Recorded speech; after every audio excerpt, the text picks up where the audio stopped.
মার্কিন ইহুদি তরুণদের 1/3 হামাসপন্থী। ইসরায়েলি জরিপ। ইসরায়েলের প্রবাস কল্যাণ ও ইহুদি বিদ্বেষ মোকাবেলা মন্ত্রণালয়ের করা এক জরিপে দেখা গেছে, যুক্তরাষ্ট্রে বসবাসকারী 14 থেকে 18 বছর বয়সী 1/3 বেশি মার্কিন ইহুদি তরুণ ফিলিস্তিনের স্বাধীনতাকামী সশস্ত্র সংগঠন হামাসের প্রতি সমর্থন জানিয়েছেন।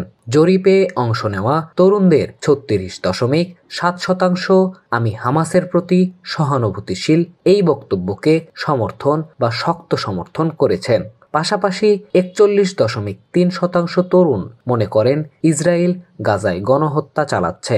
অন্যদিকে মার্কিন ইহুদি তরুণদের বড় একটি অংশ সার্বিকভাবে ফিলিস্তিনি জনগণের ব্যাপারেও সহানুভূতিশীল। এ হার 66%। তবে একই বয়সসীমার যুক্তরাষ্ট্রের বাইরে বসবাসকারী ইহুদি তরুণদের মধ্যে হামাসপ্রীতি ও গণহত্যার মতাদর্শের প্রতি সমর্থনের হার তুলনামূলকভাবে অনেক কম। জরিপে আরও দেখা গেছে, মার্কিন ইহুদি তরুণদের 62% নিজেদের ইহুদিবাদী হিসেবে বিবেচনা করে এবং 84% ইসরায়েলকে একটি ইহুদি রাষ্ট্র হিসেবে টিকে থাকার অধিকার স্বীকার করেছেন।